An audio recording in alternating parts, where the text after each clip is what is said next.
তারেক রহমান কুলাঙ্গার, তারেক রহমান বেজম্মা, তার খালেদা জিয়া খুনি, খালেদা জিয়ার চরিত্র খারাপ, তারপরে জিয়াউর রহমান বেজন্মা, এই কথাগুলো যখন আওয়ামী লীগরা বলেছে তখন আপনাদের দেখা যায় না, আপনাদের এত মানে এই বুক 56 ইঞ্চি চড়া হয়নি মোদির মতো, তখন আপনার বিড়াল ছিলেন।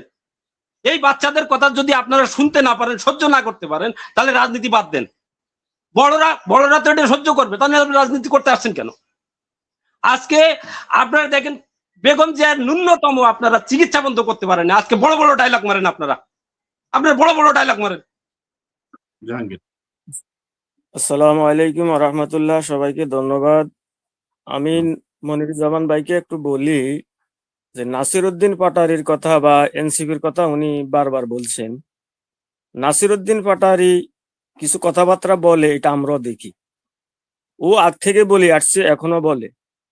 কিন্তু আপনারা তো ভাড়াটিয়া একজনকে এখন নিয়োগ দিচ্ছেন, জনগণের রাষ্ট্রের ট্যাক্সের টাকা দিয়ে একজনরে আপনারা নিয়োগ দিচ্ছেন। সে গতকাল গানা পরশুকে বলল নাসিরউদ্দিন শুয়োরের বাচ্চা, আজকে আবার বলল যে ফিটা তো হইছে, কম ফিটা হইছে। তাহলে এই রাশেদের যে আপনারা জায়গা দিলেন এবং তারেক রহমানের, প্রধানমন্ত্রী তারেক রহমানের আপনার রাজনৈতিক উপদেষ্টা সচিব বানাইলেন, জনগণের ট্যাক্সের টাকার সচিব, এ কি বুঝে রাজনীতি সম্বন্ধে? আমরা তো বিভিন্ন লাইনে বিভিন্ন আজকে কয়েকটা বছর পর্যন্ত আমরা এই অনলাইনে আমরা আসি, কথা বলি, কিন্তু এ থেকে কোথায় আসছে, আসি এখন তারেক রহমানের প্রধানমন্ত্রীর রাজনৈতিক উপদেষ্টা হয়। আপনারা তো মনে হয় রাজনৈতিক শূন্যতায় চলে গেছেন। আর এই ছেলে ফেলের কথা যদি আপনারা সহ্য করতে না পারেন, তাহলে রাজনীতি, বুড়ারা রাজনীতি কিসের রাজনীতি করবেন? এই ছেলেরাই তো স্বাধীন করে দিছি। এই ছেলেরা স্বাধীন না করলে আমরা আজকে কিভাবে আপনারা রাষ্ট্রসভা পরিচালনা করতেন? আপনারা আজকে যে বালুর টাক দিলেন, এটা তো হাসিনার কাজ কারবার ছিল, এই বালুর টাকে। কিন্তু আপনারা কেন করলেন? আপনারা লাশের গাড়ে আটকাই দিলেন। এগুলা তো আসলে ভাই, এগুলা দেশের জন্য, আসলে এগুলা রাষ্ট্রের জন্য, মানুষের জন্য খুব অন্যায়। এগুলা জনগণ এখন আর দেখতে চায় না। জনগণ জুলাইয়ের পরে জনগণ বুঝছে যে এদেশের শান্তি শৃঙ্খলা ফিরে আসবে। কিন্তু বাস্তবতা, বিএনপির তারেক রহমান ছাড়া, তারেক রহমান আসলে উনি প্রধানমন্ত্রী কিছু কথা বলে, ওনার কথাকে আমরা আসলে মানিনি। ওনার কথাটা আমাদের কাছে ভালো লাগে। উনি জিয়া রহমানের সন্তান, খালেদা জিয়ার সন্তান হিসেবে উনি ভালো কথা বলে এবং উনি চায়ও, আমরা আশাবাদী উনি চায়ও। কিন্তু ওনার আশপাশে যে লোকগুলো আছে বিএনপিকে ধ্বংস করবে ভাই। আজকে কেন এই ছেলেদেরকে মারতে হবে? তাদের কি অন্যায়? তারা তো জুলাইয়ের কথা বলতে তারা মাঠে গেছে, তাদেরকে কেন মারতে হবে? আপনি আবার বিনয়ে তাদের বিরুদ্ধে কথা বলে তারা অন্যায় করছে, এই কারণে তাদেরকে আক্রমণ করতে হয়েছে। কেন রে ভাই, এই আক্রমণ কিনলে করতে হবে তাদেরকে? এটা তো আমরা আশা করি না। এদেশের জনগণ এখন আর এই আশা করে না। তো আমরা তো মারামারি কাটাকাটি এগুলা চাই না ভাই। গতকালকে আমরা যশোরের এক এমপির মেয়ে, উনি বারবার লাইভে এসে উনি বলতেছে ওনার মেয়ের মেন্টালিক সমস্যা আছে, ওনার মেয়ে নাকি একটা ছাত্রীকে মারধর করছে, এটা নিয়ে উনি মাফও চাইছে। এরপরও দেখা গেছে ওনার সব তছনছ করে দিছে। তাহলে এগুলা মানুষ কত সহ্য করবো ভাই? এগুলা নিয়ে আপনারা একটু ভাবেন ভাই, আপনারা একটু ভাবেন। ধন্যবাদ ভাই, আসসালামু আলাইকুম। আমাদের একটা জিনিস শেখাই গেল যে বাক স্বাধীনতা যদি একটু বেফাস হয়, তাকে মারতে হবে, তাকে পিটাতে হবে।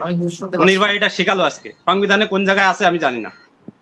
তো পাটোয়ারি কি বলছে, পাটোয়ারির সব কথা বাদ দিয়ে আমি মেন কিছু কথা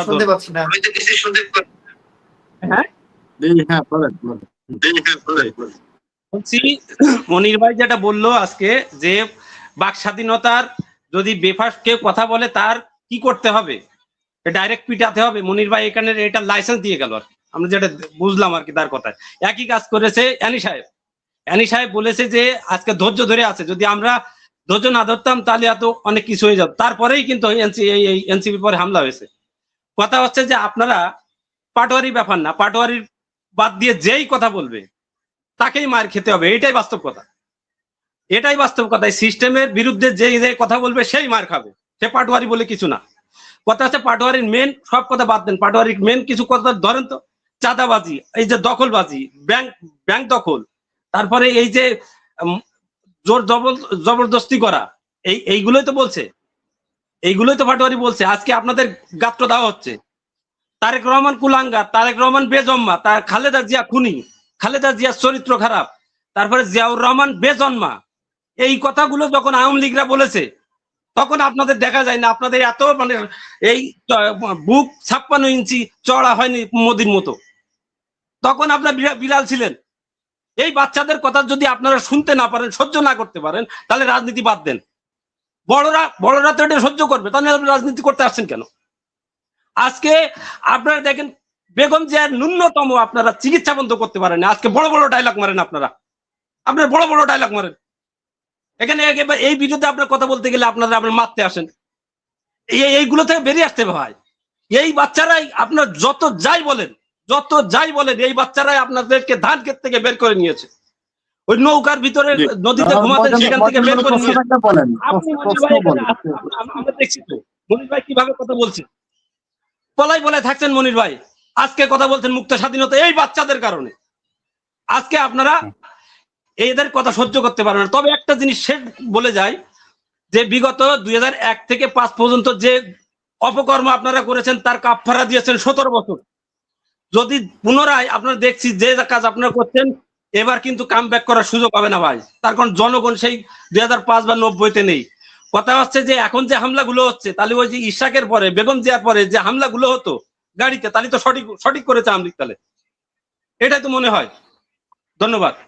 মনিরুজ্জামান ভাইয়ের কাছে দয়া করে একটু শুনবেন। আমার দুইটা প্রশ্ন। প্রথম প্রশ্ন হচ্ছে, দেখেন প্রয়াত প্রধানমন্ত্রী দেশনেত্রী জননেত্রী বেগম খালেদা জিয়ার বাসার সামনে যখন বালু ট্রাক রাখা হয়েছিল, ওই সময় বিএনপির স্থায়ী কমিটির সদস্য সহ সকলেই, এখনো মিডিয়াতে গেলে পাওয়া যায় সেসব ভিডিও গুলো, যে বলা হয়েছিল যে ছাত্রলীগ যুবলীগকে পুলিশের পোশাক প্লাস হেলমেট পরিয়ে এই বালু ট্রাক গুলো সেখানে রাখা হয়েছে।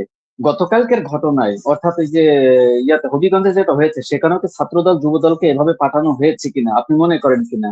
আর 2 নাম্বার প্রশ্ন, যারা এই ঘটনাটি সেখানে ঘটিয়েছে তাদেরকে আপনি মানে ব্যক্তিগতভাবে সন্ত্রাসী মানে বলবেন কিনা? আমাদের দৃষ্টিতে এটা সন্ত্রাসী, আপনি এটাকে সন্ত্রাসী হিসেবে দেখেন কিনা ছাত্রদল এবং যুবদল যে কাজটা করেছে সেখানে? ধন্যবাদ। আসসালামু আলাইকুম। ধন্যবাদ। আব্দুল হাকিম। হ্যাঁ। সম্মানিত সঞ্চালক এনামুল হক মনির ভাই এবং বিজ্ঞ আলোচক বৃন্দ, আসসালামু আলাইকুম। মনির ভাই, দীর্ঘ সময় আপনার টক শো দেখি, কিন্তু লাইভে আসা হয় না। তো আজকে মামুন হোসেন হাবিবি সাহেবের শেষের কয়েকটা কথা খুব বেশি ভালো লাগছে আমার। যে এই যে এতদিন ইনিয়ে বিনিয়ে ওইটা সেটা ওইটা বললেন, আজকে ক্লিয়ারলি কথা বললেন দেশ ও জনগণের স্বার্থে। আসলে এতদিন পর্যন্ত এইরকম ধরনের বক্তব্য আশা করছিলাম, কিন্তু সে বক্তব্যটা পেলাম কিন্তু একটু দেরিতে। যে আসলে রাষ্ট্রীয় আইন শৃঙ্খলা পরিস্থিতির খুবই অবনতি, যেটা বলার মতো না, একেবারেই নাজুক পরিস্থিতি। মনিরুজ্জামান মনির ভাই আছেন এখানে, এই বিষয়টা নিয়ে আপনারা একটু সরকারের সঙ্গে আলোচনা করবেন। আসলে আইন শৃঙ্খলা পরিস্থিতি এবং চাঁদাবাজির পরিমাণটা এত বেড়ে গেছে, যেটা মহান সংসদের স্পিকার সম্মানিত ব্যক্তি বর্তমানে ভারপ্রাপ্ত রাষ্ট্রপতি জনাব মোহাম্মদ হাফিজউদ্দিন সাহেব এই কথাই বলেছেন, যদি চাঁদাবাজিকে রুখে না দেওয়া যায় বিএনপির ভবিষ্যতে সমস্যা আছে। আর দ্বিতীয়ত মামুন হোসেন হাবিবি সাহেব যেটা বললেন, কিছু বিষয় আছে, সে ছোট হোক অথবা বড় হোক, কথাবার্তা মার্জিত ভাবে বলতে হবে। রাজনীতির তো একটা ম্যানার আছে, সে ম্যানার যখন সে লঙ্ঘন করবে তখন কিন্তু এটা কেউ সহ্য করতে পারবে, কেউ পারবে না, এটা আপনাকে মানতে হবে। যদি এটা আপনি না মানেন তাহলে এই ধরনের বিশৃঙ্খল ঘটনা ঘটবে, সেটাকে আপনাকে মানতে হবে। একটা ব্যক্তি বা একটা গোষ্ঠীর জন্য পুরা সম্প্রদায় দায়ী হতে পারে না, এটাও আপনাকে মাথায় রাখতে হবে। তো এনসিপির যে ভাই আছেন গাজী সালাউদ্দিন তানভীর ভাই, আপনারা বেশ ভালো সামনের দিকে এগিয়ে গেছেন, হঠাৎ করে রাজনীতিতে এসে 6টা সিট পেয়েছেন। কিছু মানুষকে আপনারাও নিয়ন্ত্রণ করুন, যাদের কারণে আপনাদের দুর্নাম হচ্ছে এবং আপনাদের ব্যাপক ক্ষতি হচ্ছে, সেটা আপনারা লক্ষ্য করুন। আপনাদের ভবিষ্যৎ উজ্জ্বল হলেও হতে পারে। আর সর্বশেষ যে কথাটা আমি বলতে চাচ্ছি মনির ভাই, যে জুলাইকে বিএনপির এত চুলকানি কেন? আসলে মনির ভাই, যে সময় জুলাই বিপ্লব হচ্ছিল বা তার আগে থেকে আমরা কথা বলতেছিলাম, এই যে এখানে আছেন প্রবীণ একজন ব্যক্তি জাহাঙ্গীর সাহেব আছেন, আরো অনেকে আছেন হয়তো দর্শক হিসেবে। হ্যাঁ, একটু বলছি মনির ভাই, আসলে ওই সময় আমরা জানতাম না যে এই জুলাইকে এই 24কে 71-এর সঙ্গে মিলিয়ে ফেলা হবে। ওই সময় আমরা জানতাম না যে মপ করে একটা লাশকে কবর থেকে তুলে পুড়িয়ে ফেলা হবে। আসলে ওই সময় আমরা জানতাম না নারায়ে তাকবীর আল্লাহু আকবার দিয়ে যে তাকবীর দিয়ে একটা ব্যাংক দখল করা হবে। ওই সময় আমরা জানতাম না যে স্লোগান দিয়ে মপ করে একটা বাড়ি ভেঙে ফেলা হবে। আমরা এই বিষয়গুলো জানতাম না, কিন্তু এটা পরে এসে বুঝতে পারলাম যে আসলে কিভাবে এই মপগুলো করা হচ্ছে। আবার রাষ্ট্রের সর্বোচ্চ পর্যায় থেকে বলা হচ্ছে যে এরা রাষ্ট্রের প্রেসার গ্রুপ, এদেরকে এইভাবে উস্কে দেওয়া হয়েছে। সেখান থেকে এই লাইফে এরা এই ধরনের অপকর্মগুলো করছে। আপনারা বলছেন ঠিক আছে, বলেন, একটা সরকার যখন ক্ষমতায় থাকবে তাদের অন্যায় নিয়ে, অপকর্ম নিয়ে তারা ভুল ভ্রান্তি করবে, দুর্নীতি করবে, সেটা নিয়ে বলবেন। আমরাও বলবো যে এটা দুর্নীতি হয়েছে, এটা অন্যায় হয়েছে, এটা খুন করেছে, এটা বলবো। যেটা মামুন হোসেন হাবিবি সাহেব বললেন, এটার জন্য আপনাকে সাধুবাদ জানাই। এবং এই ধরনের বক্তব্যগুলো বলবেন যাতে রাষ্ট্র গঠনে, জাতি গঠনে, একটা রাষ্ট্রের উন্নয়নে, জাতির উন্নয়নে গুরুত্বপূর্ণ ভূমিকা পালন করতে ধন্যবাদ জাহাঙ্গীর। পারে। সঙ্গে ওই কথাগুলো বলতে হবে আপনাদেরকে। ধন্যবাদ মনির ভাই, আসসালামু আলাইকুম। জাহাঙ্গীর সাহেব বলুন, জাহাঙ্গীর সাহেব বলেন।